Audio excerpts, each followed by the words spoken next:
একজন ডাক্তার তার ক্লিনিকের সামনে সাইনবোর্ড টাঙিয়ে দিল, মাত্র 200 টাকা চিকিৎসা করান, রোগ না সারলে 500 টাকা ক্যাশব্যাক।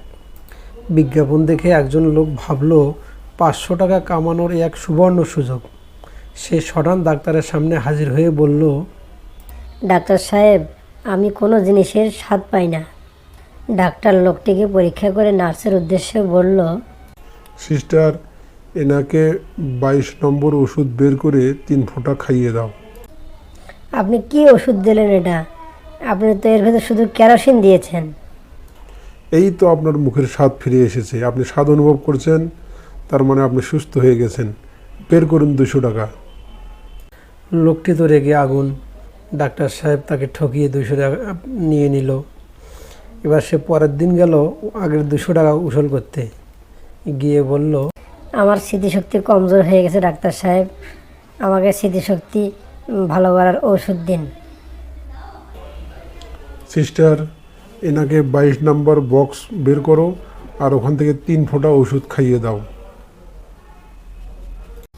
ডাক্তার সাহেব, কিন্তু এই 22 নম্বর বক্সের ওষুধ তো মুখের জিহ্বার স্বাদ ফেরানোর জন্য। তো এই ওষুধ তো আপনি কাল দিয়েছিলেন, আজকেও আবার স্মৃতিশক্তির জন্য একই ওষুধ দিচ্ছেন। আরে বাহ বাহ, এই তো আপনার স্মৃতিশক্তি ভালো হয়ে গেছে। আমি আসলে এক ওষুধেই আপনার সব রোগ ভালো করে দিচ্ছি। বের করুন, আবার 200 টাকা বের করুন। পরপর 2বার অপদস্থ হয়ে লোকটি বিরক্ত হয়ে গেল এবং মনে মনে ফোন দিয়ে আটল, যেভাবেই হোক ডাক্তারের কাছ থেকে 500 টাকা আদায় করতেই হবে।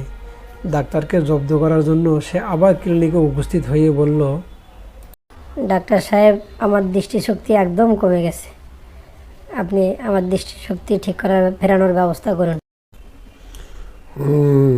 এর ওষুধ আমার কাছে নিয়ে নিন। এই নিন, আপনি 500 টাকা নিয়ে যান। হ্যাঁ, কিন্তু আপনি এখানে তো 100 টাকা দিয়েছেন। এই তো আপনার দৃষ্টিশক্তি ফিরে এসেছে। বের করুন এবার 200 টাকা।